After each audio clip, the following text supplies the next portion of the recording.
everybody. Welcome to another Baron Earl show. We have a very cool guest today who has a lot of other guests talking behind him in the background there that you can see. Oh man, yeah. I really want some of your video games too. Oh yeah, oh yeah. I love video games. I got pretty much almost every system. Barely ever get to play them because I'm always making something. Right. But that's part that I look at it this way. Someday I'll get to enjoy Yeah. Yeah. Yeah. Yep. them. Yeah, So but so yeah, Mike, why don't you introduce him? Who is this guy? Our guest today is Guy Dorian Sr. Guy has been a mainstay of the comic and toy world for well over 20 years. He broke into comics at the 30. young age of 21 with Marvel's New Warriors, and he's worked for Marvel off and on ever since.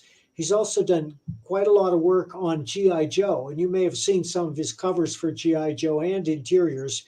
And Guy is also a toy designer.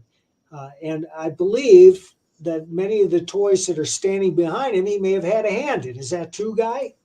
yeah. I have some. You might have seen. These are on the shelf right now. Actually, I had this because I didn't want to forget to have something that I do because I don't usually own too much of it. Like this is me and my brother did all the packaging art on that. If you see this Loki anywhere, and it's on like everything everywhere on the planet, that's me and my brother. And just all kinds of stuff, calendars. That's all Marvel stuff. You can find these at Five Below everywhere, anywhere, and like calendars and stuff like that. A lot of my artwork here with my brother and myself, and uh, just tons of stuff. I've done tons of stuff. Big with the wrestlers. I did a lot of wrestler stuff. World when it was still the World Wrestling Federation, working with Titan and Just Toys, designing their line of WWF wrestlers for the first time in that type of bendable thing. We had to figure out how to make these bendable characters still look cool and still work and still be bulky. I mean, it's way more technical than anyone thinks. You know what I'm saying? But because it gets so fine tuned. When you work for those types of people, it's like this. So you can work on a comic, and it's a pain in the ass. You'll love it. Sometimes it's not. Sometimes it is. It depends on what you're doing, who you're working for, what day it is. But in the toy companies, you go, okay, I'm working on one figure or one drawing, right? But then 3 sets of 6 people in a room go through all that, and then what they do is they have to put in their input. Yeah. And some of it is good, some of it is not quite there, some of it is good, but I have to listen to it all because it's all valid because they feel that way. Right. And if they don't say anything, well, what use do they have in their job? Right. So by the time I have a story for you guys about it in a bit, but by the time you get to it, you worked on one figure. Like I draw one figure in 20 minutes. It's all done. Right. Blah, blah, blah. Looks great. Everyone loves it. A simple figure, contour line drawing, no shadows, none of that stuff, no spotting of blacks, lighting, cross hatching, blah. And every single little tiny line has to be perfect. And there is a reason behind it. There is a reason behind it. Tooling. When you get to tooling, you can't take it back. Yeah. Every single bit, every single line and structure that's done, every form of 3 dimensions that's done will be cast, spent tens of thousands of dollars easy on that to produce it, shipping, bazillion people getting it into the stores, everyone. It goes all the way down to the people who put it on the shelves, coming from other countries, usually mass produced, and they have these plates they make. Well, those things better be perfect. Yeah. Because it's the cast for everything. So yeah. So even a simple thing like trying to design a toy like that is, they go over it with a fine-tooth comb So Yeah. it can be rewarding, but you're like, man, can't I just draw a comic book and just draw somebody fighting? I'll draw the whole goddamn page instead. But then again, the reward is very good. It's very good because you get to see that this thing that some kid picks up, or even an adult collector sometimes, you like myself who picks up a lot of adult collecting stuff, they'll keep it forever. They'll give it to their kids. The kids will remember it. It's different than just it's different than a comic. Even though comics are great, we love comics. We do comics. We do graphic novels, but then there's so many coming out all the time. When you see a Right. line of action figures or toys, it's a line. You got 12, Right. you got 15, you got 20, but then that's the line, and that's it forever. Yeah. And that's, you know what I'm saying? So Yeah.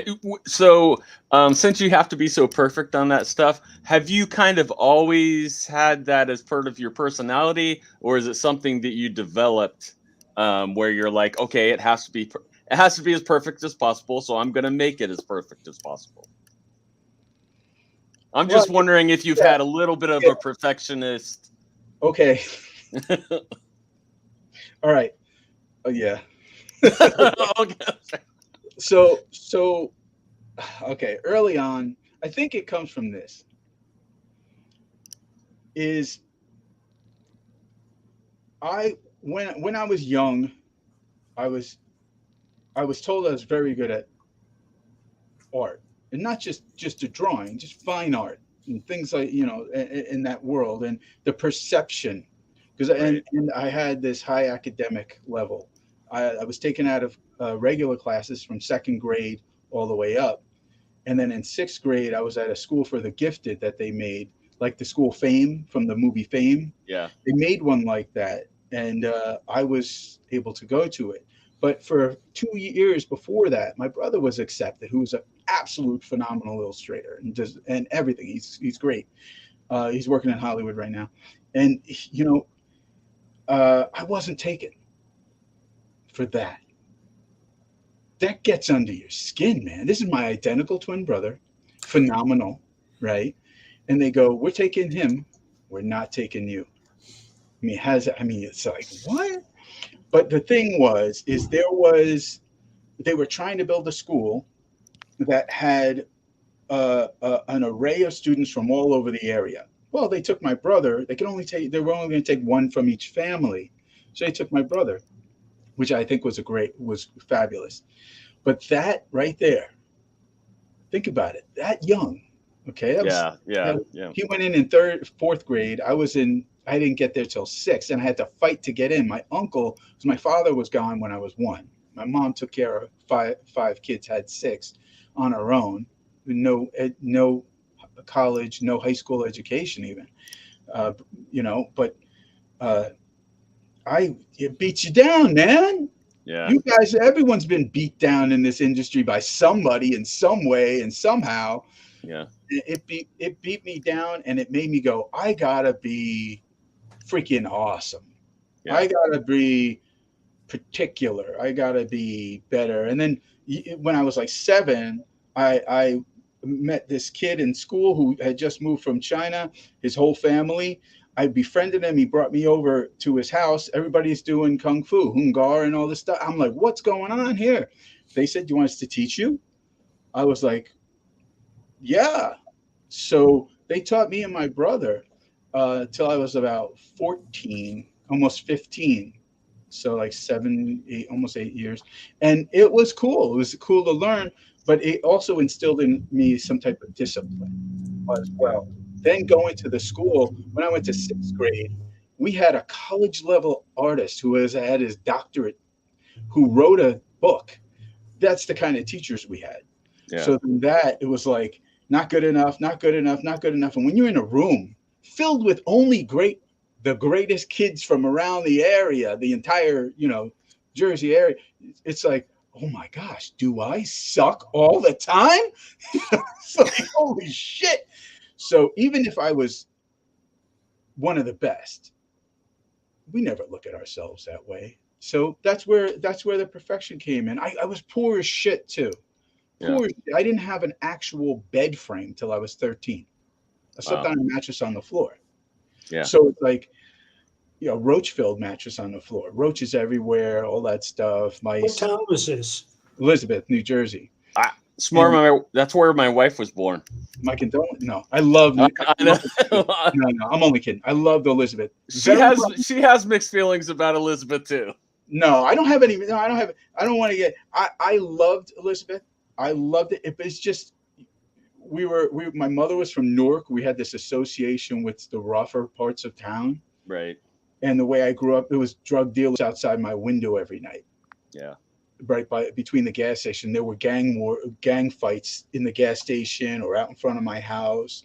Not too many people have stories that I have. I saved my sister from being stabbed in the face once, and I was just like 12 or something, or 11. That kind of thing. A lot of people don't grow up with that. So when you grow up with that stuff, you go, I can't fail. I can't fail. I can't. So that's where it comes from. Yeah. So okay. So to give you a little glory, what are you better at than your brother? Fighting. Okay. I'm really fucking. Oh, That's okay. It's okay. I can't. I'm not good at remembering forms and all that stuff. Yeah. I'm really great at boxing. I did boxing for 15 years. But the one thing, I was like my mom. My mom, I watched her get into a couple of fist fights. She was 4'11", and man, that woman was a Wolverine. I swear, I'm not kidding you. And I didn't know where I got it from, but when it comes to like, I don't know all this stuff. I can't remember every single thing. Mike is just way more proficient at things like that than I am. But I'm really great at fighting. But I'm really great at the fighting part. Like if it needs to get done, I'm the guy. I did full hardcore sparring, full contact, and fights as well. No gear, none of that bullshit. And it went all around the world with masters and stuff. And I would say, just go ahead. They think lots of times they thought that they were doing. I'm not saying some of them weren't doing well, because some of my friends are the best in the world. They really are, and they hit me. But there were plenty of guys there who actually couldn't hit me, couldn't hurt me. But I would just go, oh, shit, wow, yeah. And it would just really, I would just walk away, and it didn't really mean any. I grew up really in a rough way. Right. My mom, I love my mom to death. She went through such hardship that she took it out on me with her fists. So she beat, though. I mean, I'm talking grab you by the hair days, pull you down to the ground off the bed or off the chair, and just like that. So then I would go to school, and it would be like, and so then I go home and be like, so it was natural for me to do that. So that was one of the things that I excel at, that my brother he's good at. He's more proficient at a lot of those things. Yeah. The fighting, you want me to be the one who answers the call for that, Is your mother still alive? No, she died when I was 14, almost 15, of pancreatic cancer. I did what I could. Very rough. Like I said, my dad left when I was 1, so she did everything. She was a pit bull, but she got cancer, and she should have died in like 4 months. She didn't die for like almost a year. It was like unprecedented, especially at that time. Yeah. She was insanely strong, but she died when I was young, and then had to jump from place to place, my aunt and my sister and such, until they found a place for us to be able to move to with my sister, who was young. My brother-in-law was a military guy, Marine. It helped instill that stuff into us, though. So you moved in with your brother-in-law? Yeah, my brother-in-law and my sister, and they had a young kid. My nephew was like 1 or 2 or something. So they were very young as well, taking us in. It was I'm not a pity party guy. I'm not like, hey, my story's worse than other people's, because everyone has their own story. Right. But I think if we're going to talk about what makes me the way I am, what makes me so diligent, what makes me such a perfectionist, because ask a lot of guys, ask, a lot of colorists, especially, they love me. They all love me because I'm not a douche, and I treat everyone well. I make sure everyone gets paid well. I make sure I create new jobs and stuff, and I hire them and everything. But if something comes in and the color scheme's off, I'm not going to be like, hey, that's awesome. Let's keep going. I'm going to be like, that no, Yeah. that no, and it's not like I'm the greatest artist in the world, subjectively, but I'm pretty talented at what I do, and people seem to always like it. So, and by the way, I'm usually the freaking boss. Yeah. Hell, when you're the boss, you're the boss. If I'm putting Yeah. money in people's pockets and I'm the boss, I gotta say, hey, yo, you know. Yeah. How did you get into doing, like, from your schooling and everything? Like, what was your career like as far as when you first started getting into artistic kind of things? Jobs, you mean? Yeah, jobs. Well, when I was like 14, 13, I started doing a few things around the neighborhood, portraits for people. It's cool. I was really good at that. Really good at color pencil and illustration, grayscale. We had a school project in the gifted school in ninth grade. We had to do a scale of 15 tones, from white to black, absence and absorption of color. That's what they call it. So mine was 24 steps long. So that's when I knew that I had some kind of, that's when I actually felt like, oh my gosh, I'm actually good at this scale and this understanding light and shadow and understanding form and reflected light and refracted light and blah blah whatever. And I did it better than everybody else, and then I started getting some little, hey, my kid can draw a little here and there. But the real professional work came of 2.5 years of busting my hump. My brother, my brother did a drawing and for a guy who was a truck driver. And this truck driver, my brother said, "Do you know anyone at Marvel Comics?" Because we were like big Marvel Comics. I mean, ever since I was a huge Jack Kirby fan, of course, wanted to get into comics because of that. But I was like 9, I think I was, or whatever it was, 78, 79, the end of 7. Walter Simonson's freaking Alien adaptation. Holy shitsu. I saw that damn thing. I dropped everything and I went, what in the Lord? I couldn't buy it, but I skimmed through it until they told me to put the damn magazine back, which, of course, if anyone knows me, if somebody says put it back, I'm going, yeah, put it back. Right. Put it back. It'll happen. Put it back or I'm going to knock your teeth out. You try it. That's the kind of person I always was. So I held on to that thing as long as I could until I couldn't. But I remembered as much of it as I could. I went home and drew the damn thing from memory and couldn't see the movie, too young. We were too poor, all that stuff, to have any cable or anything like that when it came out. But after that, then it moved to, I want to be a comic book artist. Went to meet my brother again, who was always pulling for me. Took me to meet Dave Cockrum. Wow. I'm right. So I'm standing on, I don't know if Bill Sienkiewicz was there or not. I always thought so, but maybe it was someone else. I'm standing online. Everybody have an alien drawing, a xenomorph, of course. Greatest grayscale you ever saw for an 18-year-old, which I drew when I was like 16, probably. Everybody online is going, oh my God, how do you draw that? I get up to Dave. Dave goes, he looks at it, I put it in his hand. He goes, and it wasn't being mean. Just so I preface this in that way, not being mean. He was trying to be supportive in the artistic way because he knew I had talent. He goes, so what?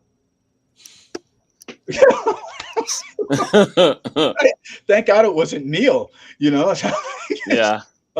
So everyone on the line behind me is going, oh, everyone's thinking I'm getting a job in 2 seconds. He goes, but can you tell a story? So Yeah. what? You draw really well. That's great. You draw great, but I can't do anything with this. Nobody can do anything with this. The editor can't do anything with this. Yeah. Can you tell a story? I was like, no. Go home, learn how to tell a story. My brother and I went home that day, started working on some Cable Spider-Man sample thing that was garbage, and Where'd Yeah. the story come from? say again. Where'd the story come from? The story that you're working on now, the Spider-Man. The one that I did back then that Back I'm then. talking Yeah. that I think I don't know, my brother either found a script or we took a script and a comic, read it, and did our version of it and added Spider-Man. I think that's what happened. Totally not the right way to do it. You should have a sample script or have somebody. This will help people there who are trying to get in, or Yeah. even who are in. But I found out there's a lot of guys who've never been worked at Marvel, never worked at with big people. It doesn't have to be Marvel, but if you want to work with some of these bigger names and stuff, you got to know how to do it. If you're going to do samples and you don't have samples, take a comic. All right. If you can't find a sample script, and definitely work from a known writer like Mike, or So, but it's just Yeah. like, if you can't get that, get a comic. Have your friend don't look at it. Have your friend put a piece of sheet of paper over the one page and then like 5 other pages of a sequence of a story of a scene. You could see the beginning, you could see the ending for context, because you can't do a story without Right. knowing what's on the page before, or the scene before and scene after, page before, page after, because then you're not doing sequential. You're just drawing pictures. So Right. you go, okay, you have that person either read it to you or write down what they're saying. Never write the shots. Never write the shots, even though some writers put in the shots: long shot, deep, medium shot, or close on, blah blah blah, open on. That obviously means an establishing shot, blah blah blah. But you just what's going on, what's in it, and what's going on. Then you go and draw that. No, not how many panels, not panel 1, 2, 3, just a paragraph, and then you do it the best of your ability. On the side, on the gutters, you write notes.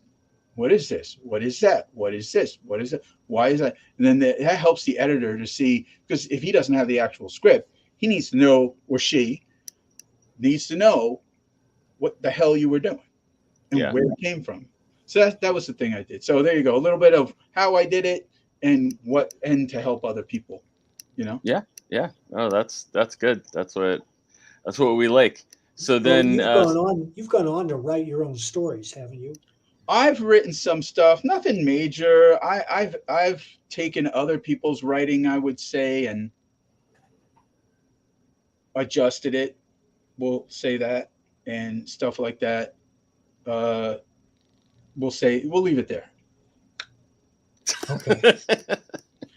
the politician. Yes. No. But yeah. We'll leave it there. I probably won't answer a few questions. And we'll leave it at that, because it's the way I want to leave it. Yeah. Yeah. But yeah. So like, what could I say? So back to how I got in and how I got started was my brother. Always my brother. So he met this guy, and Mark Pacella, and he was an illustrator who was working for, like, I think he was working on like Elf Quest or something like that, and he was an illustrator, and he got a chance to work at Marvel and take over for Rob on X-Force. Oh, wow. And he was working on a few things there, and my brother, he was working on Alpha Flight, and my brother brought me up to meet him. My brother was headed off to work at Bell Labs. My brother was still into education. He always was into education. If I went to college, I have no doubt I would have been kicked out from fighting someone or dating the biggest guy in school on the football team's girlfriend or something to get me Yeah. into a fight, and get me into something that was more exciting and you know, but my brother was into that education, and his nickname growing up was Professor. My nickname growing up was Tiger, and it made sense. So I spent I spent a lot of time under Mark's wing. He didn't like go, hey, this is how you draw this. This is how you draw that. Let me show you how to draw this. What he did was, all right, it's 2 o'clock in the morning. I need to draw a blade for cable. So you're going to walk down to this really scary part of the neighborhood where there's a knife shop in New York. Nice. And alone, here's the directions on a piece of paper. Go this way, then turn that way 4 blocks. Okay, what's the name of the street? So then I would finally find it, middle of the night, standing in front of a window, waiting for a cop to get me or be mugged. I would draw every freaking knife in the window, walk back there. He's sleeping, go through this drug infested like building. I hear Bill Ray. It was Bill Ray's old apartment. Oh, wow. That Mark had taken over. It was an efficiency. It was like a bed and a bathroom. The refrigerator was like a little thing, and I would do that for a while. I would hear him talking on the phone about the script with Rob on what to do about the script, on what's going on and the story, and Fabian and other people. And I believe Wheezy was, every once in a while I hear Wheezy talking. I think he talked to her sometimes. And, so you know what I got? I met Dan Panosian. Dan was like another Armenian like myself. And I was like in awe of that guy. Holy Jesus, that guy's good. I mean, really, that guy's super freaking talented. I spent that time as an assistant. What they did was Mark and Dan brought me up to Marvel. Mark first, but Dan for my first time going into a Marvel editor's office. Ralph Macchio, who looked at me and went, yeah, he looked at some of my drawings and said, you got about 2 years, 2.5 years, and then you could come back. I'm like, I had to go home. I would tell my wife, well, yeah, did you get a job?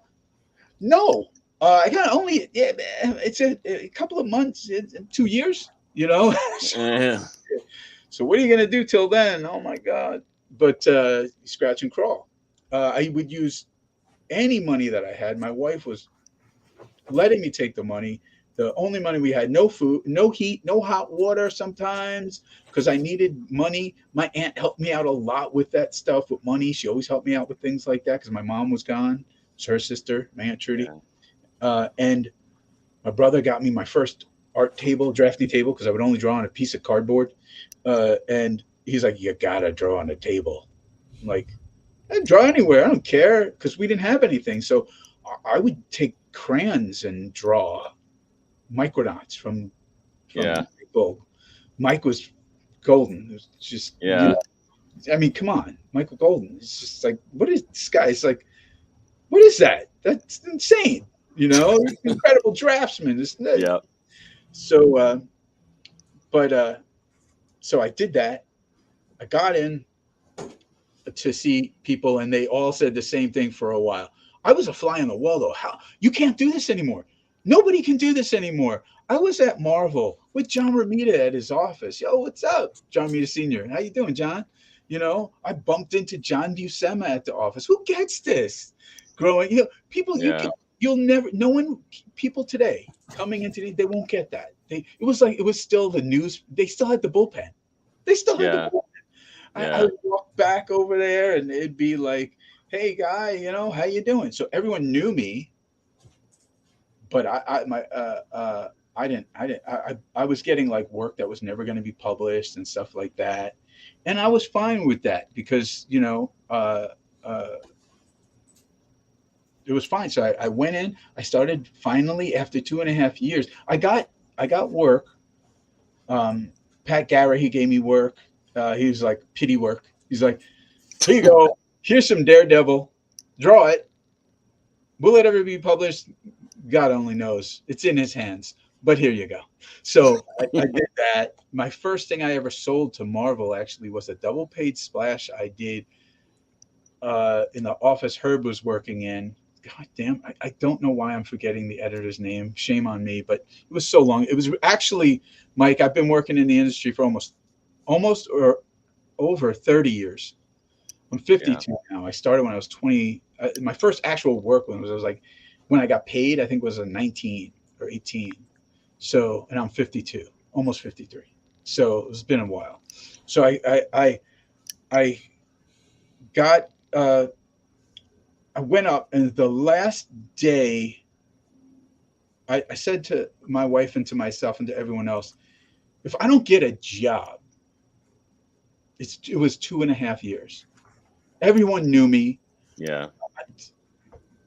All these guys were, I mean, all the legends at Marvel. I would see Jim Lee's pages coming in. I would see Rob's pages coming in. I would see McFarlane stuff. I would see Silvestri's freaking work in my hand. John Wow. Romita Jr., John Buscema.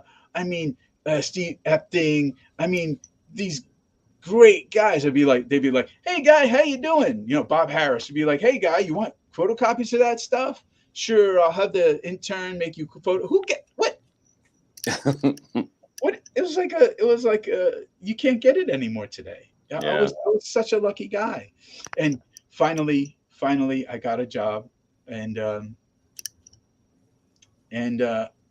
was happy. I went in. And I got a job on New Warriors, and I was like, I couldn't believe it because it was the last time I was ever going to go up there. Wow. So it's a lesson to people. You sometimes you got to go through the gauntlet. There's a saying Freemasons have. I am a 32nd degree. This, come and Scottish Rite, coming in the same way and manner.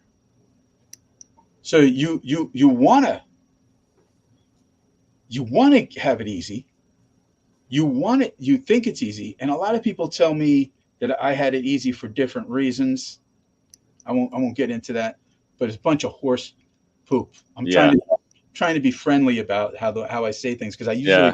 I'm from the East Coast, and the kind of guy I am, it's usually like, what? And then All right, guy. This is an X-rated show. yeah. But I would still like to work at some of the others Yeah. projects at Mattel and such in the future. Right. Yeah. But I'll keep it friendly for now. When we're off air, But I I didn't have it easy in any way, shape, or form. So if there's anyone who tells me that's you have, and you know what, you will come in the same way and manner in one way or the other, whether it's at the beginning, or whether it's in the middle, or whether it's at the end. You're going to be going, why is it so hard for me right now? Why aren't I on? I saw one artist tell me he does, and we all know him. I'm not going to say his name because I don't want to utter his name because he's so freaking incredible, and he's not on a monthly book. And I'm like, what in the freaking Lord? Right. How, Yeah. how is it possible? It's not possible because there are great artists out there today. Not taking anything from anyone, but there's some people who are getting jobs, and it's because they fit a mold, and then when you got other people out there who are blow all of us out of the water, and they're going, I don't have a monthly. You're looking, Yeah. and they can do a monthly Yeah. easy. It makes you go, what? So you come in the same way and manner, because now he might have to come back to going in, could have this, and does have an incredible career, but still is faced at this moment with not having a monthly when he should. So you go through the trial by fire one way or the other, and you come in the same way. And what happens is you're weeded out. You're weeded out. You come in, and like every time I try to leave, I come back. Every time I try to leave, hey, yeah, let's do this. Hey, let's do that. Mike and I have probably worked together who knows, in the next year or whatever. But it's things like that. It's like you kind of come back and you go, hey, I want to work with that one. Hey, this person's pretty cool. I want to do that. It'll happen someday. Now I'm going to leave. I'm going to go do this. Blah, blah, blah. And then you go do it and you go, damn, I missed that. I gotta tell a story. I gotta tell a story. Mike knows what I'm talking about. You got all this stuff and it never ends. Yeah. So then you come back. But the people, you'll get weeded out. So coming in the same way in manners, you will come in some way. And if you're going to stay, there will be some fire, but you'll get through it. And if you get through that, you're in. You're never going to leave. You'll always be there. And you'll always be thought of by your friends to be there at some point. You'd be doing nothing. You know, I haven't had any time where I wasn't doing anything for years, but there's always a time. And then you go, holy shit.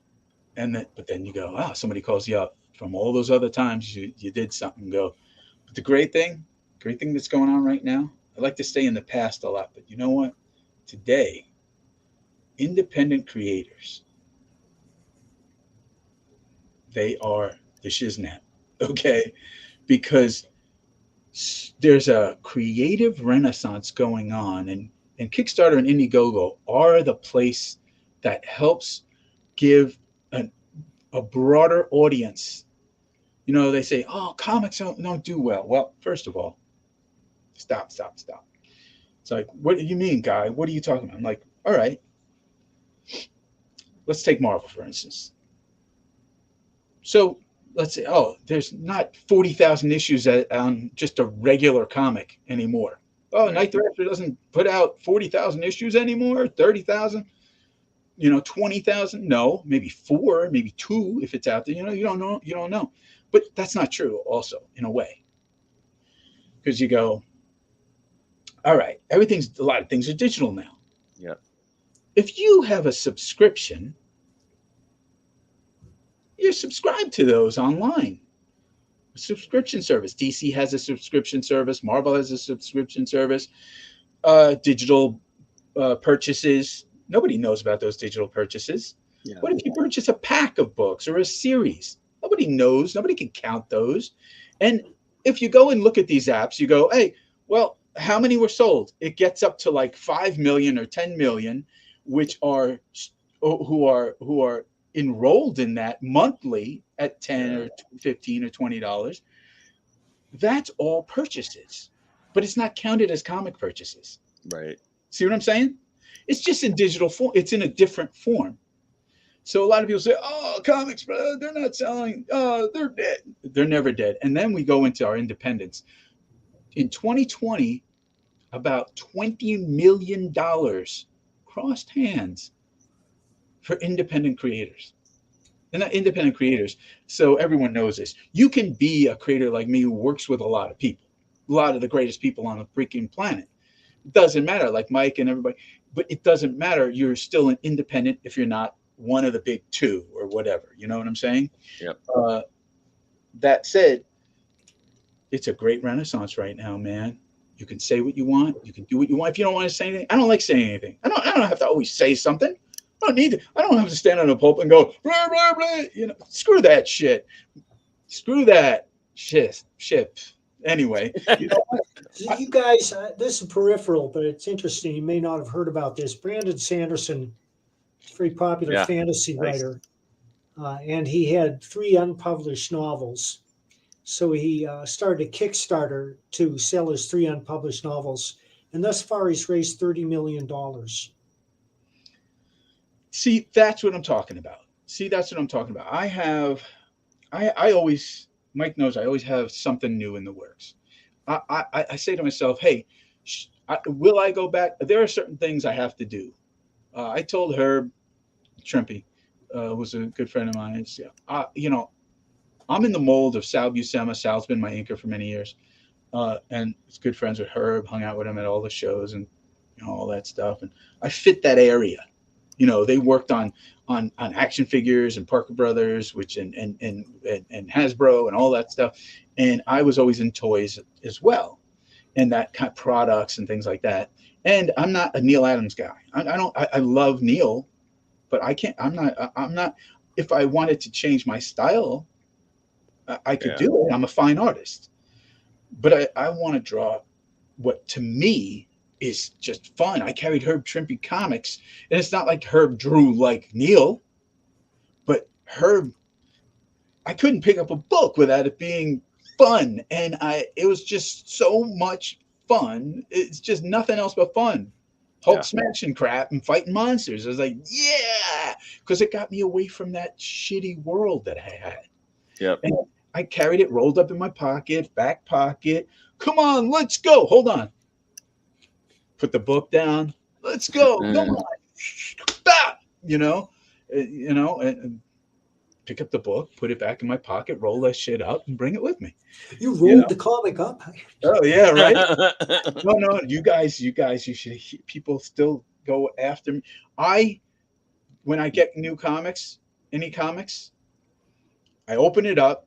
As long as the ad is not touching a page, whoosh, whoosh, Holy shit. whoosh, throw it away. I don't need this. This is interrupting me. And people are like, what are you doing? I'm like, listen, I get it. Most of the time when I get comics, I can't go to the comic shop all the time. I'm making stuff. I want to design things. Right. That's why I do a lot of independent stuff. I want to design. I can't be creative and design. So I tear the shit out.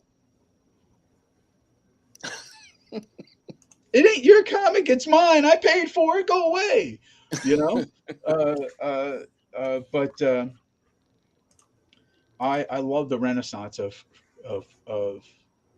creators and independence, no matter who they are. And when I say I don't want to say anything, it doesn't mean, I don't want people to misunderstand that about writing. Right. You're always saying something. Okay. There's always a theme there, but that doesn't mean you have to say something that is on the nose or anything. And if people want to do that, I think it's great. You know why? As an artist, you learn about movements in art. We're going through a movement. Incoming with independence comes people being able to say what they want. I never want to tell people they can't say what they want, because then they're going to tell me I can't. Right. I don't like that. But what I want to say is usually Hulk smash.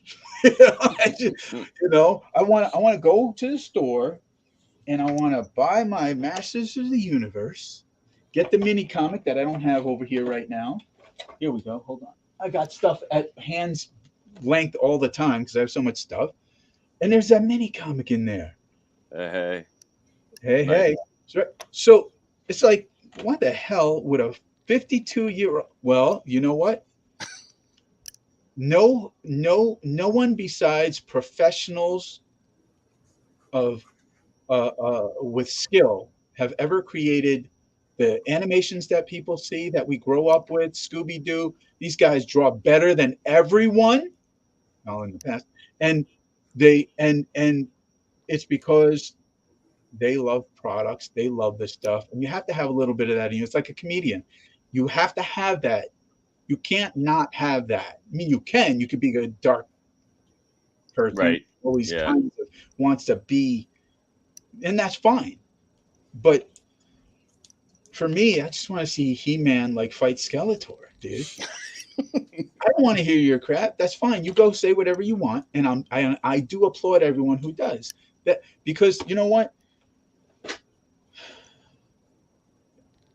As long as they're doing what comics, as long as they're helping to keep comics alive, nobody's gonna. No matter what's there, I could always just go back and grab. Oh, my rom comic I worked on with Sal Buscema. I could just go there and pick it up, and I go, dude draws good. Oh wait, no, that's me. But I could say, I could just go pick it up, and I don't need the other stuff. So, how many books have you fully illustrated, do you think? Not all that many. People think it's a lot. I don't know, 20, 30, whatever. You've done a lot of covers, right? I've done some, covers. I really actually didn't do a lot of G.I. Joe. It was more ROM. I did a lot of ROM, and everyone thinks it's G.I. Joe, because when they saw the stuff I do, like covers and stuff, and G.I. Joe, it's really good. So people go, oh my God. And then they reprint it and then they republish it. And it looks like I did 60 million things on it. I really Right. didn't. But Yeah. but you know what? But a lot of publications, especially with Rom. I was big, love Rom, have the original figure. I don't know if either of you guys like Rom. If you Yeah, look at I the do. thing you made, see the book Core here, that there. If Yeah. you take the C off, ROC, turn it the other way, ROM, Rom, Core. Yeah. Encore. It's I was so enamored by the character. The toy, me, me. But you know what it did? It made sounds. Did either one of you know the toy at all? The Yeah. action? Yeah. Yeah. So I did. okay, all right. So the toy did not sell very well. It was No. Parker Brothers, which everyone says is I believe Mattel who owned no Hasbro. Sorry, Hasbro. Sorry, Right. Mattel. Sorry, Hasbro. Hasbro owns it. But it was Parker Brothers when it came out. It was, and they did what? Board games, right? Yep. They came out with this figure. Oh, we're going to do this because it has this light up thing. You know, you push the button and it goes. It was like ROM was. I forget what the term what it's an acronym for some reason right now, but it lit up and they're like, oh, we're going to do an action figure. The only thing is they never did action figures, and when they did the design, it wasn't like Sal Buscema's Right. ROM. Yeah. Now, if it looked like that, man, we'd be talking about major collection going on. They sold, I think, 2,000 or 200,000 across the entire country, though, over the time. So it wasn't that well. Gave it up. You know, Hasbro bought Parker Brothers, and there you go. Hopefully someday they'll do some figures and everything, but I was enamored by it. And Sal Buscema, oh my gosh, the dude is amazing. You know, he was drawn 4 to 5 pages a day like Jack. Holy shit. Yeah, holy shit. I knew Mike was going to be like, holy shit. I'd believe it with how much he put out. Well, a lot of people don't know that. And do you know, I'm very good friends with Sal. We're very tight. For me, growing up, I never thought I'd even meet the guy, let alone him be my inker for 6 years, let alone being very tight friends, you know. And the dude is phenomenally cool. Okay, it just doesn't get any better than that guy. Total pro. And at his heyday, he was doing 4 pages a day, and he came into the industry, and he was inking when he came in, and then John said, "You can make a lot. You're fast. You can make a lot of money penciling. You know that." But he went in to be an inker. A lot of people say, "Oh, why do you post about him being an inker?" I'm like, because you don't realize he went in to be an inker. It's usually like that, you know. If you got a brother and you play the guitar, he's gonna play the bass or the drums. It's just how it works. Right. You know, he's not gonna jump on the guitar too, because then he's gonna be doing, you know, what do you call it? Rhythm. And you're like, I don't want to do rhythm. I want to be the lead. You know, I want to play. I want to riff, man. So Sal started off inking and said, "Oh, money. I'm fast." Boom. Yeah. Penciler. Went into penciling 4 pages a day. Dude was insane. Then he went back to inking, and now he inks Ron Friends. He's done some other stuff, but anything that I call him for, he inks me, and Ron too. So we're the 2 main guys that he sticks with as far as being an inker today, dude. Well, Saul must be close to 80. 80. He's 86, I think, now. Close. I keep changing it. He always says to me, "Guy, I got ties older than you." And I'm like, you know, and people always think that I'm younger than I am, though. So it's always a bit weird. And I'm not trying to be, you know, a douche or anything, but I sometimes kind of look a little younger than I am, you know. But, you know, to know that I have a son who's same age Bruce Lee was when he died, it's like, people don't equate it, you know, usually. But I stayed fit, you know, for many years. I trained in boxing almost 15 years, and just kept myself in shape. Boxing will keep your ass in shape, man. Yeah. When you're throwing these things out all the time, moving every step, and boom, boom, boom, knowing how to do stuff right. If you know how to do stuff right and you get in that rhythm and you keep moving, you can't stop because you count. A lot of people don't understand boxing. They think you throw punches. Right. No, you're counting. What are you talking about? You're counting, and then you have a attack, counterattack. Your offense, defense. There's so much involved, but it keeps you moving. If people go, I see bags all the time. I'm dying because they're hitting the bag and the thing's going. I hit it hard. I'm like, that's not how you hit it back. What do you mean? You don't want to see movement. What are you talking about? That means you're too slow, too hard, inaccurate. So it's like, whap, bap, whap, bap. And it's like when you hit, boom, and the bag goes. It doesn't go like this. That impact is so fast, and it stays. It's in that spot, and it's like an explosion in one spot. You don't want it to push that bag, because now all that power gets pulled and sucked in. The energy gets sucked into that bag and pushes that bag. No, my friend. Anyone listening to this, I have many years of experience with that and all that. You hit a bag and it's moving. No, it's not good. You're hitting it wrong. Straight out, boom. Straight out, boom. Whack, whack. 1, 2. 1, 2, 3.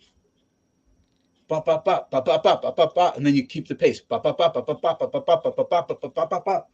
And then you go to defense, roll, take a seat, boom, boom, boom. But you want to hit. I see Mike. He's like, I know this stuff. I'm feeling it. I'm feeling it. He's right. He's saying, yeah. He's telling people stop being douchebags. Don't do it wrong. But I don't say anything online because there's lots of things I could say to people, and I don't want to. People think that if you offer advice, you're tearing others down. Yep. And I'm not doing that. But people don't know how to take advice. Yeah. And most of the time they don't want to. So what they do is, and I also don't, if somebody's posting something that's wrong, and I constantly see it, I constantly see guys sparring, and I'm like, because all the years of martial arts, when they get punched in the face, they don't know what to really do. You don't know the situation. It's different in that, in the situational, your situational performance is totally different. You have to accommodate it and adjust it for the fear factor, for adrenaline, for being in an unstable environment. There's so many other factors that come in that you don't even realize are going to happen when you're in a real fight. So the first time they get hit, then everything goes out the window. They don't know what this, Mike, and you see them turn. Once you see a guy go like this, you go, oh, dude hasn't fought. He hasn't sparred enough. He hasn't been hit, or she, or whatever. It hasn't happened. Right. So first thing I always do when I was training somebody is, okay, I had this one guy come in to a training session I was doing, and I barely ever do them for anyone. But I had some guys I was doing it for. And the first thing they do is come in, and I had this one guy come in, tough guy, beating everyone up at another gym, 20 years younger than me. And he's like, that guy over there, and that guy over there. This is the first time in the gym with other guys he never met. That guy over there, he says, I said, well, I'm just going to tell you, the first thing you're going to do in my gym is spar. Because I want you to know that you're going to get hit. And I want you to know what it feels like. So you get over that. Get over that today. I am not going to have you come in here learning all these punches, going around talking about how bad you are, and you never got hit. And you never hit anyone. It's not going to happen. I never really cared for anything but the actual fighting anyway. It's just how I am. So dude goes, all right, I'm going to spar that guy. I'm going to spar that guy. No. Everybody spars me first. I'm the old guy. You don't have to worry about me. What? Beat the crap out of him. And then he gets And he knows you're the teacher, you're the instructor. Show respect to me and everyone else. I don't even hit them for real. When I was training in Hungar, my instructor, my Sifu was telling me, percentages of power and how to focus your energy, how to focus and use your energy and your power and your chi. And you learn to focus this stuff. These guys can't ever learn any of this stuff if they don't know how to control themselves. They don't know how to control their emotions. They don't have to control what it's like when somebody hits you in the face and you can't see anything for a moment. What does it feel like? What happens when you get hit in the gut and you can't breathe? What happens? They stop, your diaphragm like doesn't go up and down for a moment. Yeah. You go, and then your mind's going, and then you know what's happening in that time? I just counted off, Yeah. And the funny thing is, even if it's just a jab, the other another thing. So I beat the hell out of that guy, but he never came back. But it's Nice. But there's an apocryphal saying: "Never trust a man who hasn't been hit in the face." Thank you, Mike. So that's why I stopped doing it, and that's why I don't talk about it, because I see all these guys teaching stuff online that is very good. Sometimes it's wrong, but what mostly you teach, basic stuff because it's easy for everyone to learn, and you get a lot of followers that way. Yeah. I tried to teach at a regular, like extra, whatever you call it. I don't even remember the name of it. I won't say, but it was like just a regular like exercise gym. Yeah. And I tried to find the biggest guys I could there because nobody would spar. But every time I went to train people, they want to tell me to, and there's nothing wrong. Okay, just let me get this straight. There's nothing wrong with using boxing or anything else for exercise. We enjoy that. You should do that. You need to exercise. And if you're learning something in the process, and you never know when what you're doing, you're faced with a situation where the stuff that even if you never did use it, you might need it. Like a woman who's being attacked can strangle someone, put them in a hold or choke or whatever.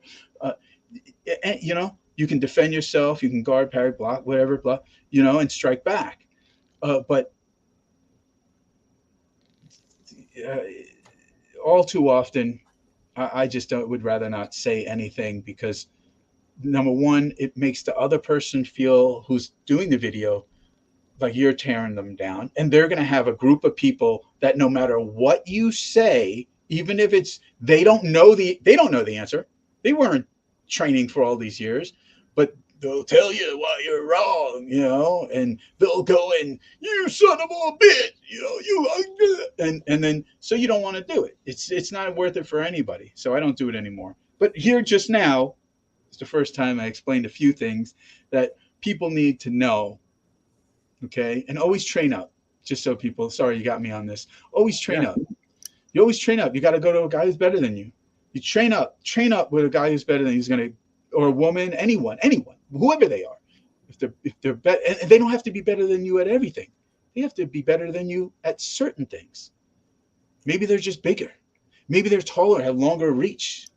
I have monkey arms. My sleeves never fit me. I was born, and it's great for fighting though. It's great for martial arts. Right, yeah. They call me knuckle dragger. My arms are so long, but it's great when you're throwing out that jab and trying to get that reach at 1, 2, boom, but I do love it. I do love it. And if I ever did anything else, it would probably be just that. But I'd probably just do boxing. I like boxing. I think boxing is practical. I think boxing teaches full body motion, taking nothing away from martial arts. I love martial arts. And I think boxing is martial art. Yeah, boxing is a martial art. A lot of people don't think so, but it is. Thanks, Mike. And there's different things you can learn, even in the way they do punches, like a hook this way or this way, different types of movements, things like that. Systems, learning the triangle philosophy, utilizing a triangle philosophy, meaning going in a triangle form around your opponent. And what you would say in Wing Chun is moving to the blind side. So you step to the side, you stay center, but you step to the side, and now you're at your opponent's side. Blah blah blah. You can do whatever you're going to do, but in boxing, you go around your opponent. Boom, triangle. Boom, boom, boom, boom. And it's more of a philosophy thought process and stuff like that. But blah blah blah. Comics, artwork. Well, but that's good because a lot of the stuff you're saying can be applied to real life too. I mean, Well, it's I would say to anyone in the world out there who hasn't actually been hit, go get hit. Mike laughed. I'm like, what are you doing? Lawsuits? No, listen. If you want to know that you'll be able to, okay, I'll say it like this. It goes for comics. It goes for being a professional. It goes for doing anything. You take the things you're afraid of and you turn them into steps. You build a staircase. You go, I'm afraid of this guy hitting me. You stand on it. Once you stood on that, you accomplished that feat. Where are you going? Up. I need 2 steps. So you take that step, move it again, you add it, you double it, and you put the next step on top of that, and you start moving up. And you go, I accomplished it. And what comes with that is confidence. What comes with that is knowledge and confidence. Now you have knowledge and confidence at your side. Now you go, oh my gosh.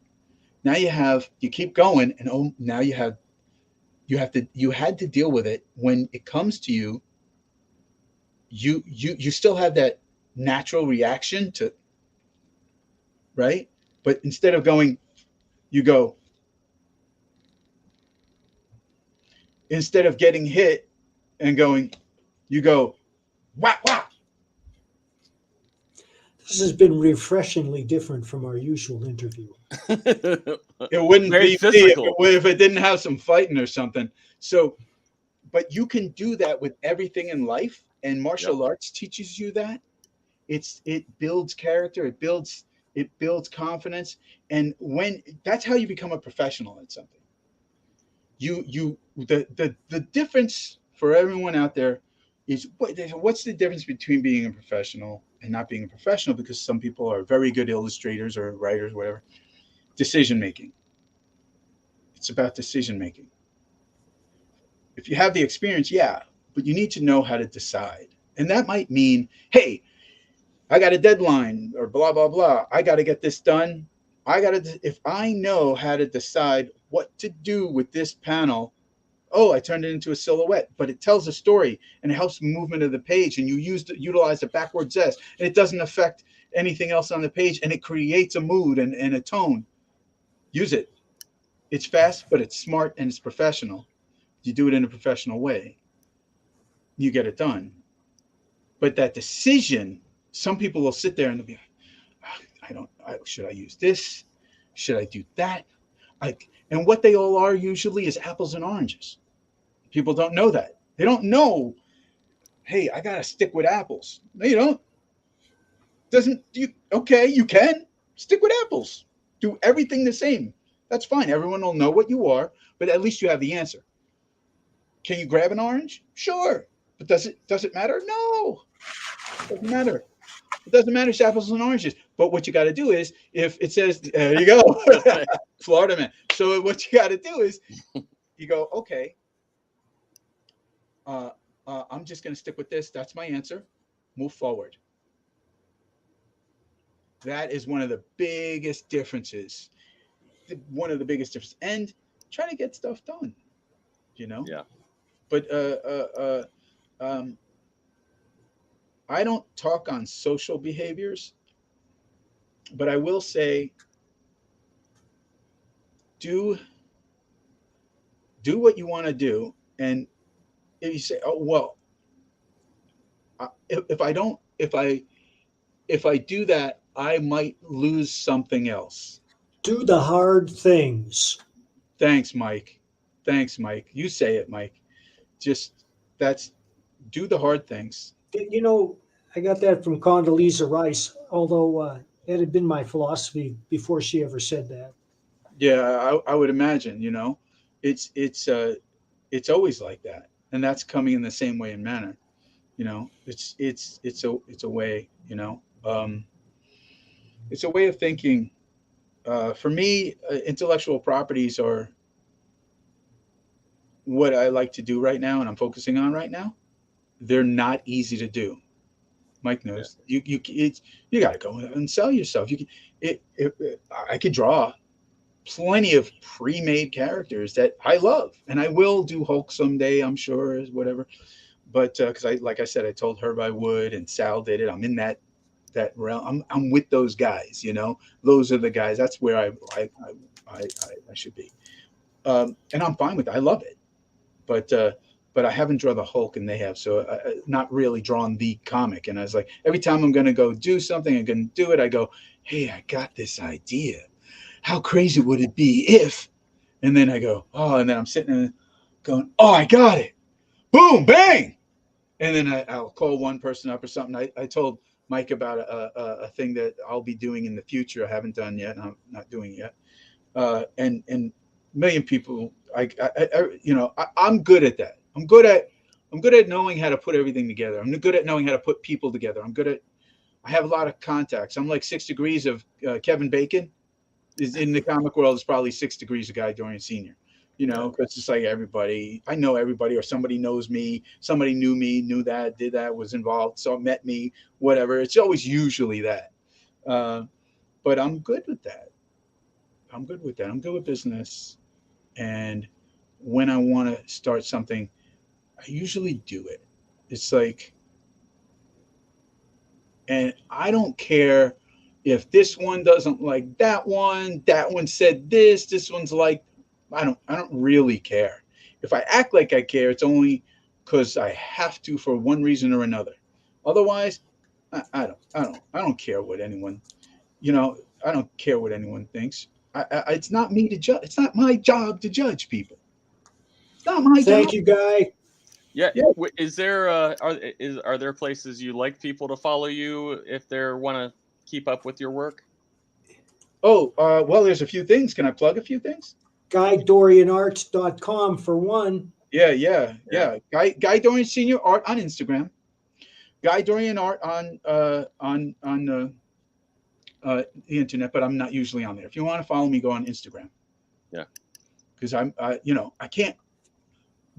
Before I go on, a lot of people message me. I don't mind messages, but if I don't get back to them, because I get tons of messages, there's no way I could keep up with messages. I just can't. I will try to get back in touch with everyone, but sometimes a lot of those don't even come through Right. because they're like a message request, and I won't see them because I'm dealing with other people I'm working with all day long. I got a family to take care of. So, but I will try. So, and you want to go to manniesversewerewolves.com. I'm doing something with Larry Hama. I might have. How did this show up right next to me? Here's a promo image I just did Nice. of a thing called Manny's vs. Werewolves, inked by Kevin Conrad for right now. Don't you laugh. No, I'm not. I'm not laughing. I'm laughing with you because I'm working on a Western with Pat Broderick, and that's all I've got to say, but there are similarities. Oh, yeah. Well, there's always is. Once you go to werewolves, or you go to Mounties, you go to police, you go. This was something that Larry had wanted to do for like a long time, but he never found a place for it. So I said, listen, I like drawing monsters. I was doing work with John Carpenter on Tales for a Halloween Night with Sal and Louise Simonson. And then I did more, and I worked with Bill Sienkiewicz and stuff like that. And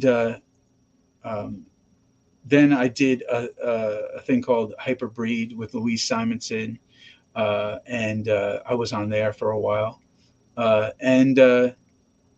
And that was like 5 issues, a graphic novel and some such. And there you go. But I love doing monsters, so I did all that stuff. Then Larry's like, I got this thing. Sorry about that. No, that's okay. That's okay. So I got this thing right now. He's going. I'm gonna send a messenger to the guy's house to kick his ass. No, but anyway, but it was cool, working on monsters. It turns out I'm really good at designing monsters, and I did a lot of that, like with PKMM, the company I was working with for a long time, and I brought a lot of guys in on, and uh, uh, it just turns out I'm really good at creating monsters, man. If anybody ever says, "Hey," and just character design in general, I'm really good at character design. But I think that also comes from working in the toy industry, because they beat you down, man. They beat you down, and then you go, "Oh man, whew, okay, so I'll adjust this, change," and then the movie industry. Can't say everything I do in the movie industry. Anything's the TV and movie stuff, but because a lot of stuff, I entered that realm not too long ago, and everything there is like, you can't say anything about anything, or it's your fault that anyone knew anything about it. And it's like, well, listen, like Mike just said, oh, I got something kind of similar in a way. Because great minds think alike. And then you go, okay, well, you design a character, and then tomorrow you'll see somebody with like another pro, and you'll go, hey, what, that son of a bitch, and it's like, no, it's all in how you tell the story. It's all in how you design the characters. It's all in that stuff. There's a place for everybody. There's always a place. I could watch a bazillion slasher films. I don't care who the heck the slasher is. Every time there's a new slasher comes out, oh, that's just another Jason film. Thank God. I want it. Feed me, man. Feed me more werewolves and more. Well, you can't see the werewolf because of the logo, but feed me all these things. I want this stuff. Oh, there's my wife's mask back there. You guys There know. you go. Can I talk about my wife's masks for a second? For a second, Mike's going to turn into a pumpkin. Oh, is he about ready to go? So what? Yeah, we got to edit this show down to 15 minutes. Oh, no, I'm just kidding. I'm just kidding. Anyway, all right. Well, I'll tell you where to go then. How about that? Yeah. Go to type in Freak's Eye Creations, freakseye.com, and you'll see my wife's toy, custom figures and stuff like that. Nice. Hold on, I gotta find our window. There it is. Custom figures and everything. Like, look at. She makes monsters too. That's where I was going. Nice. Cool. Yeah, she, and do you know where this came from when she started doing this? She had cancer. She had breast cancer, and then she wanted to do something else. She always did some art, so I started doing some little things with clay. And she said, I want to play with clay. I was good with clay in the past too. She started doing clay and started making these things. And then there's some masks over there. I don't know if you could see them, but there's like an orc back there. My wife sculpted that, and she did this as therapy during her cancers, because she had breast cancer, then she had some other issues from that, and then she got leukemia.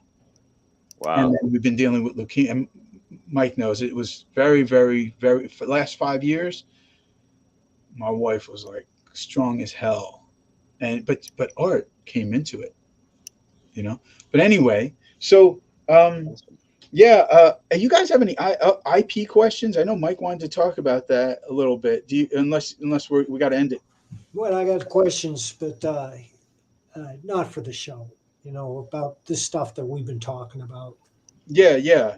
It's intellectual properties are something that I'm good at, because I can figure out. Usually, I have connections with toy, film, TV, and comics. Right. So what I could do is, I'm really good at going, this is what this should be. This is what it is, but I understand what the TV guys are going to say about it. Right. Before they say it. So that way we can cut it off at the pass before all this other stuff happens. I understand how that works. So let me tell you how that's going to happen and why we have to do it this way. And people usually know that I know what I'm talking about, and then we just do it. They just usually follow. but it makes sense. You know, Yeah. I know what they're gonna say. I know why they change things. Sometimes I don't. I wonder why they didn't keep it. But for the most part, yeah. But definitely in the future, I would like to continue something I started with Mike, and Well, we'll talk about that. And, we might even have you back for another session just to talk about IPOs. yeah, Yeah. if you, I don't talk about it usually because it's a lot of knowledge, and Yeah. it, sometimes the Jedi should not reveal all of his things, or he's Yeah. not the Jedi, in the same way. And you gotta, when you do that, you got to do it for certain people. Right. Anything you got? Any questions? Thank you, Guy. This has been a most enlightening session. I think we're going to get a lot of eyes on it. Oh, Yeah. well, people hopefully will hit the bag properly. Well, and, Hopefully. maybe they'll know to go, hey, if people want to do something they want to do, let them. Just don't tread on me. Yeah. Let me do what I want to do. I'm not bothering you. You don't like it? Turn the station. You don't want it? Don't look at it. It's not for you. It's for somebody else. Yep. And let everybody just do what they want. For me, I just want to have fun. I just want to enjoy things. I want to work with writers, really good writers, really good guys, talented people, and so I get to, and I'm a lucky guy, but I just want to just have fun. thank you, sir. Yeah. Yeah. We'll let you go. Definitely check out his stuff and definitely check out his wife's stuff too. Yes, thank you guys. Thank you. I really appreciate it. Yeah.